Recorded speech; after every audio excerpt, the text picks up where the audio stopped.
Hello, everybody. Thank you for tuning in to the Liberty Report. With me today is Daniel McAdams, our co-host. Daniel, good to see you. How are you this morning, Dr. Paul? I am doing well. Good. We're going to do this program a little differently. You know, essentially for months now, we've been talking about one issue.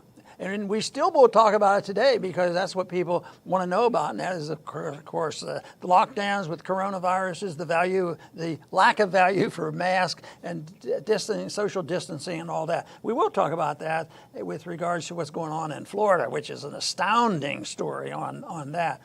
But there's another story today that got my attention, and we've talked about this, Daniel, mainly because we've worked on this issue together for a long time during the early part of this century, because it went on and still going on in a way because we're still involved in Iraq, trying to get the troops out and get people to stop. And how do you direct a president to deal with the troops? Because it becomes a technical issue. Can you just tell the president what to do with the troops? And we were very, very cautious about that, never giving direct orders to the president, do this, do that. The Congress has the power of the purse, but they shouldn't be telling the president what to do with troops. This has come up before since Trump was in. 2018 it came up, and the Congress was wanting to tell him what to do with troop movements. He can't bring troops out, but he made the point even then, which I agree with him, that it's a presidential function to be in charge of the military, especially in time of military action. It gets a little bit more confusing because that was written mainly during the time of war, so we only have pseudo wars, and so it confuses the technique on how you do this legislatively. But it's been around, and we worked on this, and presidents generally do exactly what they want. But what the Congress is trying to do now, Pelosi with her Republican allies, who are the warmongers, and they would like to say that Trump has a lot of nerve wanting to bring the troops home. In various places, you know, Afghanistan's the big issue right now. He's talked about it and moved troops around in Syria. So it's been used.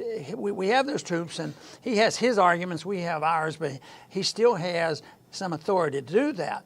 But this is the big thing now, to try to curtail any apparent success for Trump, because I think he sincerely believes this. He talked about it when he was in campaigning and not doing all that well. He talked about how terrible those wars were, why we got stuck with them. So he's been pretty consistent on that. So he's now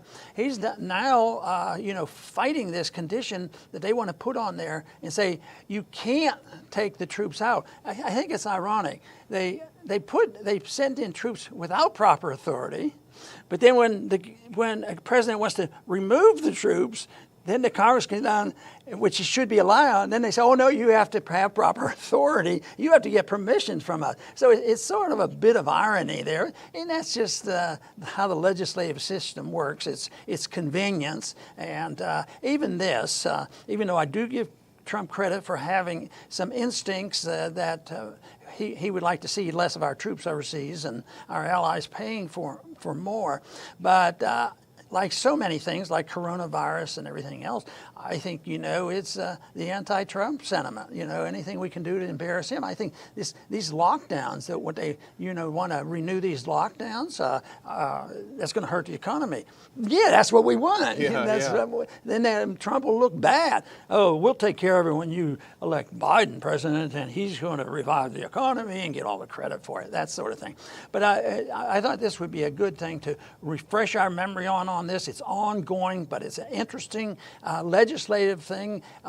Sometimes they put it in and they sort of have a loophole where it's just a statement of position, but it doesn't have any authority. You'd have to, if you're going into a place, it has to be a clear declaration. But getting out, I think finally there was a defunding of Vietnam. I think that's finally what brought the Vietnam War to an end. Yeah, the problem is, as you say, the problem is the lack of a war declaration. And I think Congress does like it this way. We've talked about it before. You know it well, because they're not on the hook if things go badly. Hey, you guys declared the war, but they can also wiggle around pretending to be the executive branch, pretending to be the backseat generals, the Monday morning quarterbacks, trying to move troops around in a way that really is not constitutional. If a war was properly declared, there would be no question that the president is the commander-in-chief and has a constitutional authority to move troops as he wished. And that's why you are pushing declaration of war on Iraq, because we want to trigger the Constitution. And remember what they told you, Ron, this part of the Constitution is anachronistic.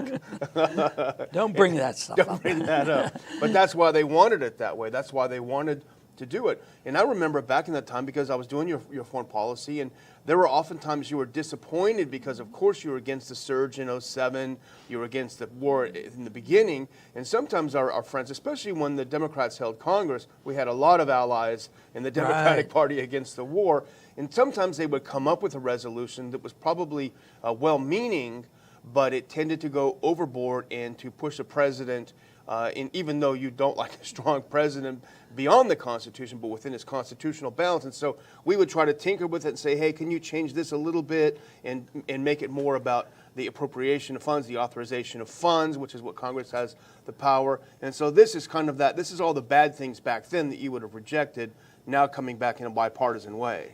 Isn't it interesting? We were working on a bipartisan group to prevent this from happening and going in. Now they've turned around and say, oh, we're bipartisan. We're going to work with the Democrats, and the Democrats are going to do this to keep them there. Keep them there. You know? So, and that's their big purpose. But it's also, I think there's a deep state influence in this about where we are, and the deep state certainly wouldn't agree with Trump on his foreign policy. And it's something that I think is very important, because it has to do with our empire, you know, and how you best protect the empire. And the empire means protecting the reserve currency of the world, protecting enough power to issue sanctions.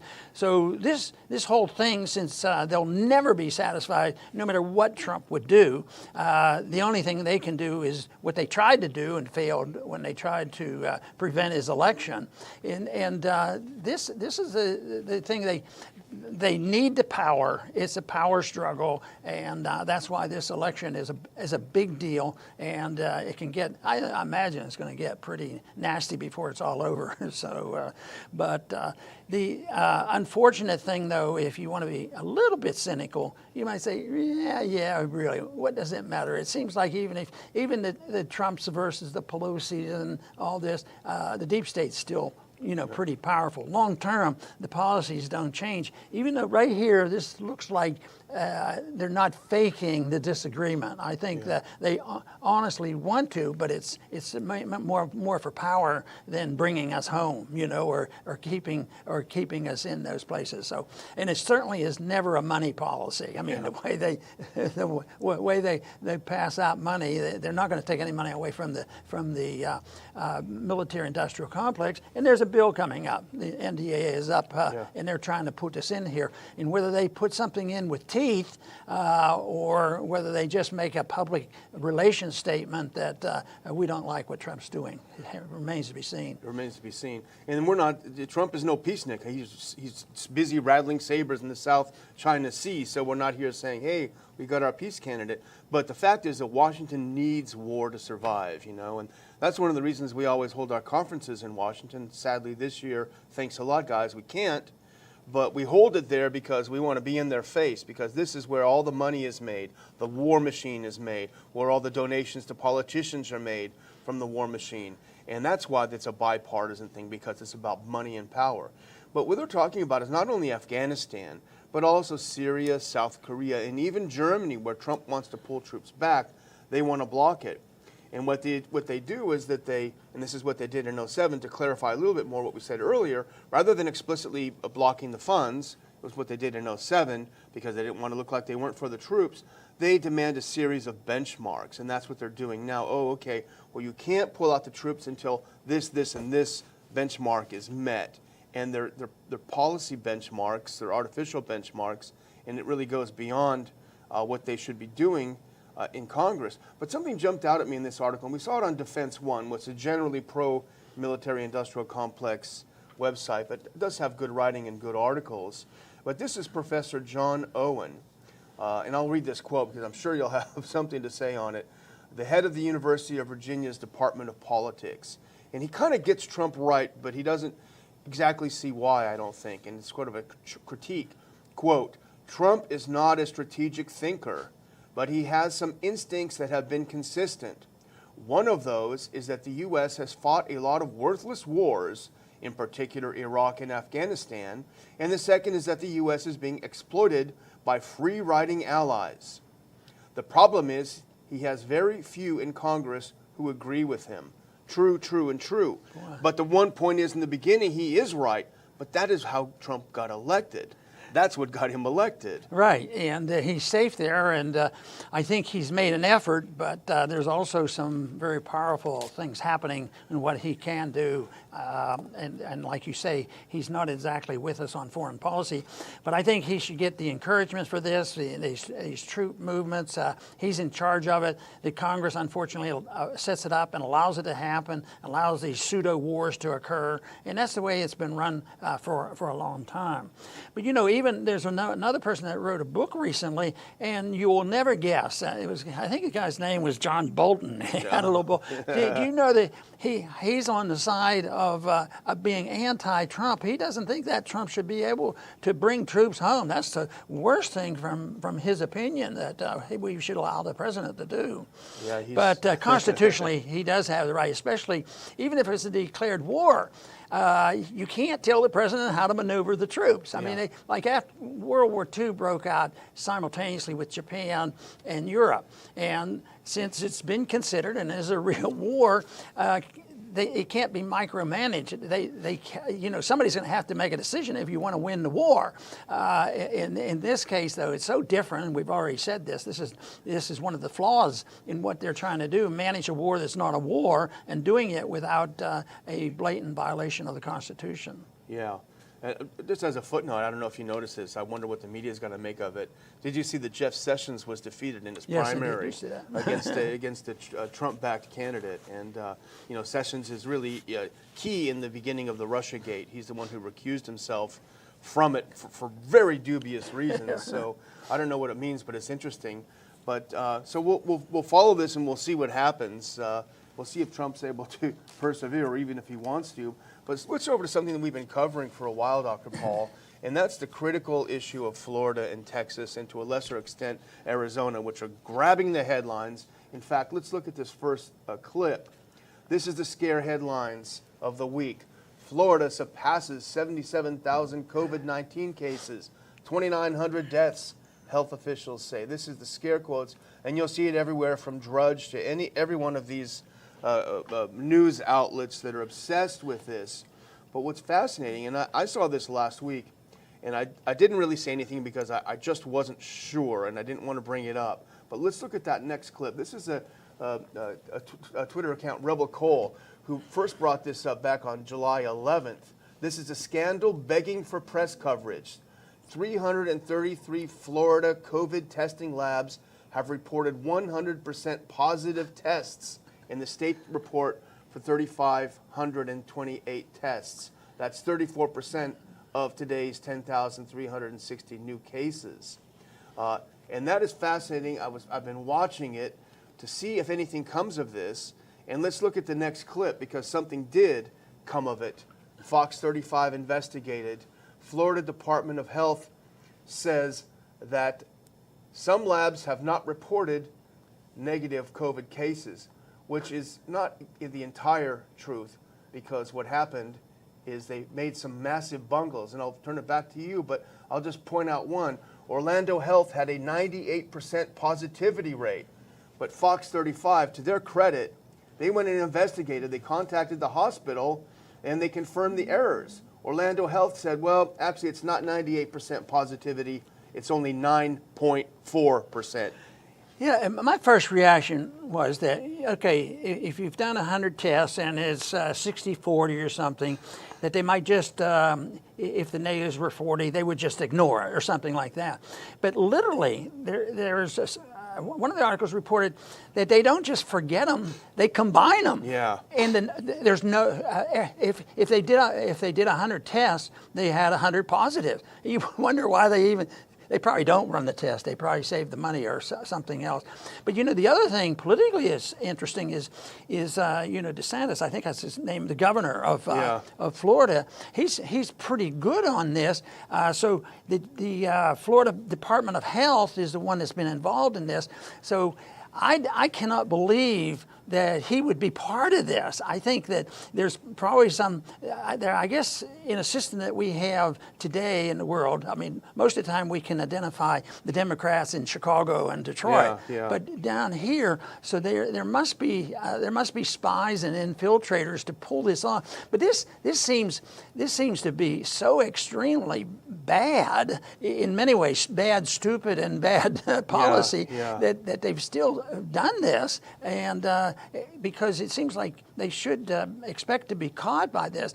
But what the best thing that we can get out of this is people should lose confidence in these tests and these reports, which is about what we spend most of our time on. We hear a thing, and there's another side to the statistics that we have, and this certainly is a side that they're not going to hear about. There's some coverage on this. I think the fact that Fox covered this is, I think, very good, but it's not going to change policy. I just hope it changes some attitudes from people, because it just really bugs me when the people just are rote, and they just bow down and crawl, and they say, get a test, get a test. What do you need a test for? And they'll line up. Wasn't there a story they waited 7 hours to get a test? Crazy. And then what are they going to do with the test? It doesn't matter. If even it's negative, we're going to call you positive. And it's just way too much government and too much dependency. And it wouldn't be so bad if they were doing it and everybody recognized this and just dismissed them. That's what finally happened in the Soviet system. Everybody knew what they were doing, so nobody believed what they say. But we still have people easily terrified from this. And yet, even with my negative impression of all this, I still give a lot of people a pass, because I say, they hear people getting sick, people can die from this, and you guys are just, endangering the world by doing this. But there's a lot more to it than simply saying that you have to lie to us about what's going on. And we can worry about the virus and the danger of it, but in a proper perspective. But to turn it around and say it requires us to do something we have never done before, and that's the lockdown. And now the stories you read, lockdown's probably going to kill more people than the coronavirus. And it may have already happened, but it's just, once again, how are these problems solved? Is it centrally by politicians and bureaucrats and money grabbers and all these things? And then there will be an incentive to make things worse and use it for political reason. So it is a mess, and I think it's an outgrowth of the fact that our country is bankrupt. I wrote that little article a while ago. We're bankrupt. Financially, we're bankrupt, and morally, we're bankrupt. So this invites this, and I think the disgust with what's happening invites the extremists to get in office, and they're there, and who knows? I think this is an important election. Not that I think the Congress can change the country. The country has to change the Congress. But what if they get 10 more dedicated Marxists in there? That would be a bad sign, I tell you. Well, 40 million people out of work in the U.S. over a bad cold season, a bad flu season. That says a lot. But I'm going to go back to it again. Florida and Texas are in play for Biden, and I think that is the core of what's happening here. I really do. You're seeing it in both places. Trump is, according to what we saw last week, polls are polls, whatever, but 5 points down in Texas. That's critical.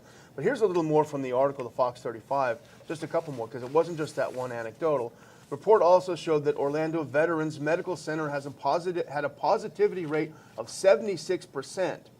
A spokesperson told Fox 35 Tuesday that doesn't reflect their numbers, and the positivity rate is actually 6%. And remember, the positivity rates have been used by Abbott here in Texas and probably in Florida. That positivity percentage is so high, we got to close it down.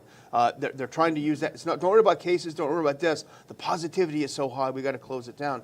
So they're using that to do that, and it's dangerous. Let's go to the next quote. I'm going to go through a couple more things about Florida, Dr. Paul, and here's the truth, Rebel Cole again. This is updated yesterday, July 14. Here's the truth in Florida above all the scare headlines. Today's occupancy, all beds 78.7, ICU beds 81.3.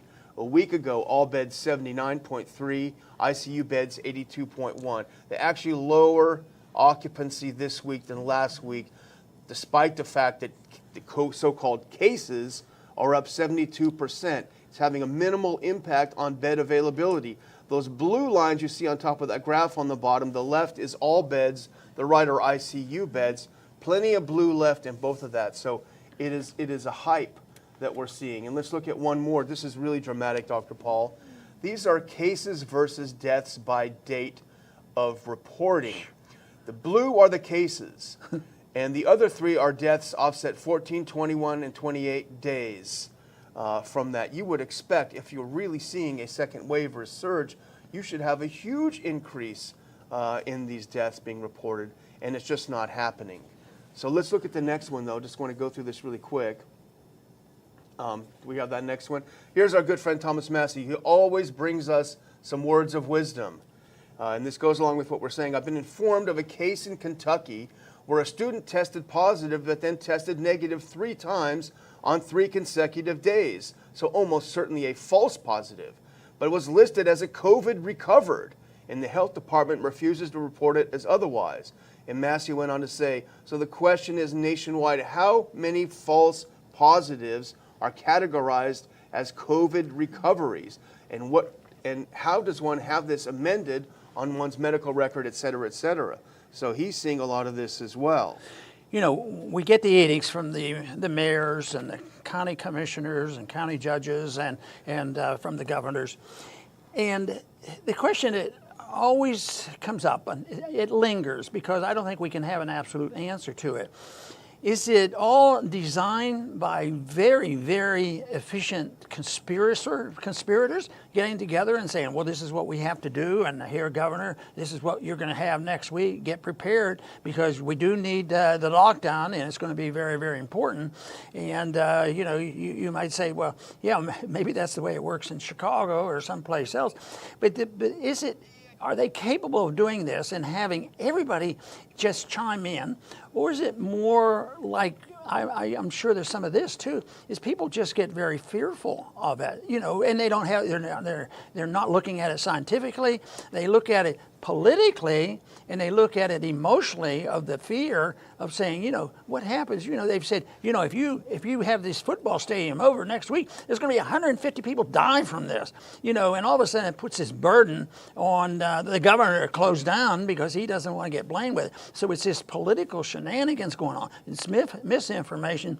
So I imagine they work together, is my guess, is that there are some people who are pulling the strings, and they know exactly what they're doing. But I think a lot of people that go along, you know, every mayor, you know, he says, I read it. It sounds horrible. People are going to die, and I don't want to be responsible for anybody. I'm going to vote for lockdown. But nobody will die from lockdown. They just get a vacation. Sure, it would destroy thousands, if not tens of thousands of people's livelihood, and a lot of sickness and illnesses and a lot of deaths come from it too. That's right. Well, I'm going to close out with a good news story because that's how I am. Let's look at that last clip, and this is going to warm your heart.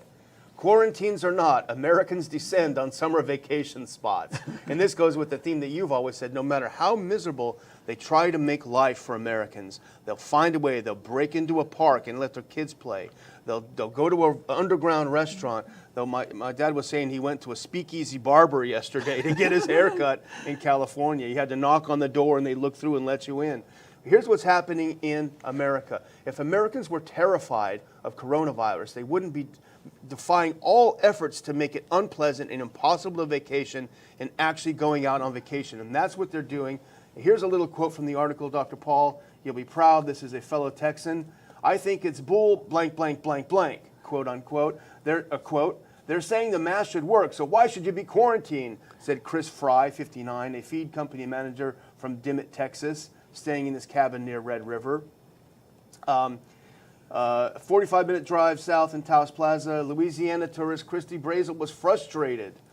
They're taking away our liberty, she said, and we're going to defy them and go out on vacation. So hats off to the Americans you that are go. defying that. And I think if the people had the ability to make their own choices, which is what it's like, you know, if we ever see a free society again, people make decisions about their health, and we're taking risks and everything that they do. But, you know, there was one report, it's been a month or so ago, early on, and I don't know where it stands right now, but there were the cruise liners, you know, they really, really got hit. And they started signing people up for like a September cruise or something, and they had like 2 or 3 times more people than they needed. And I thought, wow, they're confident. I imagine they've been able to, you know, have another siege of infections and knock it down, or somebody's going to write some rules, because that wouldn't be good. But I think that was the instinct, having a good time and forget it. This is, you know, we'll get over this. That's generally what happens with these infections. They don't last forever. But that's about where we are today, as they get more and more people convinced that they have to be cautious about all the announcement on how horrible it is. And the horrible stuff here is mainly the way they're presenting it. It's mainly the politicians who are trying to terrify people so that they can install and instill in people regulations they wouldn't ever want to consider. I think it is astounding to see tens of thousands, if not millions of people walking around with a mask on in conditions that are so unnecessary. And now the evidence is coming out that the mask is dangerous. It's dangerous to a person's health, and yet they keep doing it. So hopefully the people will wake up. Of course, the challenge is, does that mean that there is no more chance that anybody can get sick? No, there is a chance. But there's a chance that if we continue to do what we do, we're going to have more things like dumping people into nursing homes and have them get more infected. And there's chances that we'll deceive people by saying that they have the virus and they don't, and terrify them and have them in lockdown. This you know, self-locking down, you know, is disrupting a lot of people's lives, and it's very, very costly. So I think the bottom line is, what we should seek, and hopefully that's what people see us trying to do, is to seek the truth of things. Find out who's telling the truth and do our best, both emotionally, politically, and medically, and come up with an answer. And guess what will happen if we had the chance to do that? It would still be imperfect. But believe me, if you depend on the authoritarians in Congress and in Washington, around the world, in the media, it is going to be so much worse. So I'm putting my cards with the people who make their own decisions and living with the decisions they make. And believe me, I think it would be a better world. At least there would be a lot more self-respect. I want to thank everybody for tuning in today to the Liberty Report. Please come back soon.